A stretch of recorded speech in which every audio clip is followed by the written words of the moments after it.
నమస్తే నమస్తే crickets welcome back to the channel. Hyderabad ఈజీగా విన్ అయిపోతుందని ప్రతి ఒక్కరు అనుకున్నారు. కానీ లక్నో వాళ్ళు డిఫరెంట్ ప్లాన్స్ తో వచ్చారు. ఎస్పెషల్లీ శార్దుల్ ఠాకూర్ అతను పాయింట్ ప్రూవ్ చేసుకోవాల్సి ఉండే అన్సోల్డ్ వెళ్ళిన ప్లేయర్ కంబ్యాక్ ఇచ్చి క్రేజీ వికెట్లు తీస్తున్నాడు. సో మొత్తంగా ఈ మ్యాచ్ లో ఏం జరిగిందో తెలుసుకుందాం. Let's get into the video.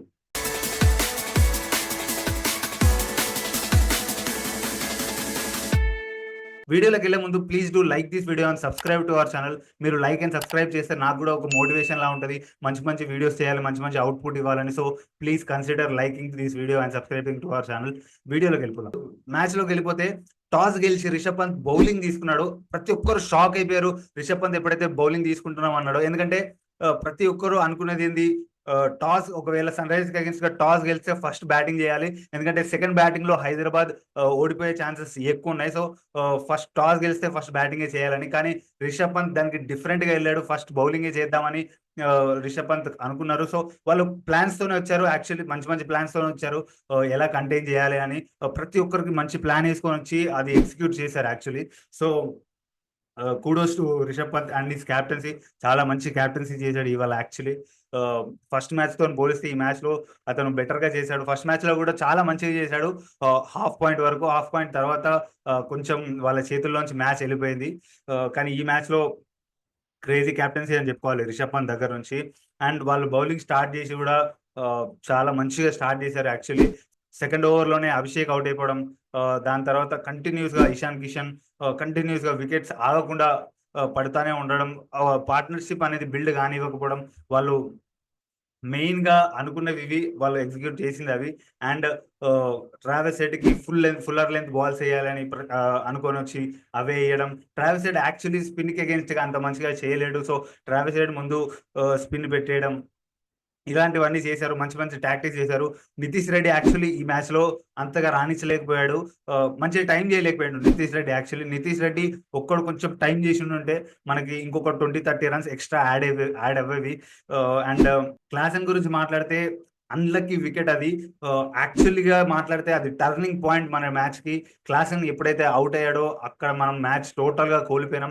దాని తర్వాత వచ్చి అనికేత్ వర్మ కానీ ప్యాట్ కమిన్స్ కానీ 2-3 సిక్స్లు కొట్టి మంచినే కొంచెం ముందుకు స్కోర్ ముందుకు తీసుకెళ్ళడానికి ట్రై చేశారు. కానీ 190 దాటి వెళ్ళలేదు టోటల్ స్కోర్. ఒక్క 20-30 రన్స్ మనం ఇంకొంచెం ఎక్కువ కొట్టుండే యాక్చువల్లీ అక్కడ క్లాసన్ కనుక అట్లా కాకుండా ఇంకొక 10-15 బాల్స్ ఎక్కువ ఆడుంటే క్లాసన్ మనకి ఈజీగా 225-230 టార్గెట్ వచ్చేది. దాన్ని డిఫెండ్ చేసుకోవడం కొంచెం ఈజీ అయ్యేది మనకి. కానీ క్లాసన్ అవుట్ అయ్యాడు, టర్నింగ్ పాయింట్ అది. అనికేత్ వర్మ కూడా చాలా మంచిగా, నేను ఆల్రెడీ ముందు వీడియోస్ లో చెప్పిన, Aniket Varma is the player to watch out for. Emerging player అయ్యే అవకాశం చాలా ఉంది అనికేత్ వర్మకి. సో అనికేత్ వర్మ కూడా చాలా మంచిగా స్కోర్ చేశాడు.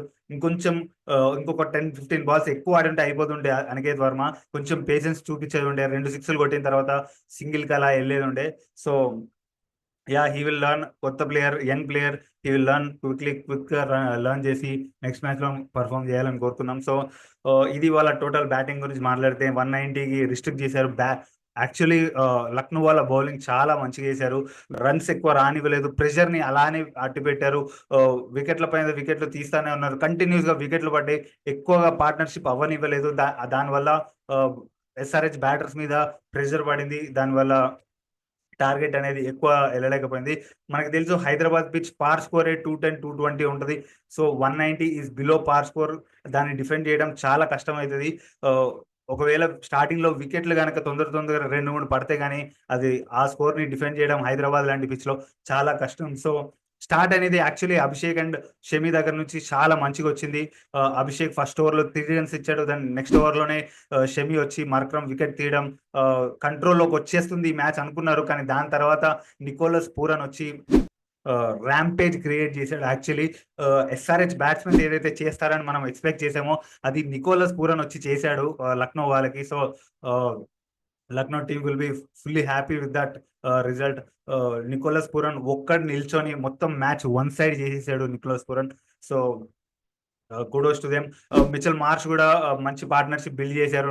పూరన్ అండ్ మార్ష్ మంచి సపోర్ట్ రోల్ అందించాడు పూరన్ కి. మధ్య మధ్యలో 2-3 4లు 6లు కొట్టినా కూడా సపోర్ట్ రోల్ అనే చెప్పుకోవాలి పూరన్‌కి. పూరన్ ఆడే strike rate 270 strike rate maintain చేశాడు పూరన్. 70 రన్స్ కొట్టాడు. క్రేజీ హిట్టింగ్ పూరన్ దగ్గర నుంచి ఒక్కడు నిల్చొని మ్యాచ్ గెలిపించేసాడు. దాని తర్వాత ఫార్మాలిటీస్ అయినాయి. మధ్యలో వికెట్లు పడిన కొద్దీ కొంచెం హోప్స్ వచ్చినాయి ఎస్ఆర్‌హెచ్ ఫ్యాన్స్‌కి. కానీ ఆహ్, అబ్దుల్ సమద్ మన ఎక్స్ ప్లేయర్ వచ్చి మ్యాచ్ మొత్తాన్ని ఫినిష్ చేశాడు. టోటల్‌గా ఇది జరిగింది. బౌలింగ్‌లో ఆహ్, ఇంకొంచెం ఎఫర్ట్ పెట్టుంటే బావుండు అనిపించింది. పూరన్‌కి ప్లాన్స్ పెట్టుకొని వచ్చుంటే బావుండు అనిపించింది. సో, అదొక్కటి మిస్ అవుతుంది ఎస్ఆర్‌హెచ్ బౌలింగ్ దగ్గర నుంచి. పూరన్‌కి అగెయిన్స్ట్‌గా ఒక ప్లాన్ యేసుకొని వచ్చుండుంటే ఆహ్, ఈ మ్యాచ్ అంత తక్కువ స్కోర్ కొట్టినా ఈజీగా గెలిచేవాళ్ళేమో ఎస్ఆర్‌హెచ్ వాళ్ళు. సో, అదొక్కటి చూసుకుంటే బావుంటది. బౌలింగ్‌లో గూడా ఇంకొంచెం ప్లాన్స్ చేసుకుంటే బావుంటదని నాకనిపిస్తుంది. సో, టోటల్‌గా ఇది జరిగింది మ్యాచ్‌లో. మీరేమనుకుంటున్నారు? ఈ మ్యాచ్ గురించి, ఎస్ఆర్‌హెచ్ బ్యాటింగ్ గురించి అండ్ లక్నో వాళ్ళ టీమ్ గురించి ఏమనుకుంటున్నారో నాకు కామెంట్స్‌లో చెప్పండి. Please do like this video and subscribe to our channel. Next వీడియోలో మళ్ళీ కలుద్దాం. Until then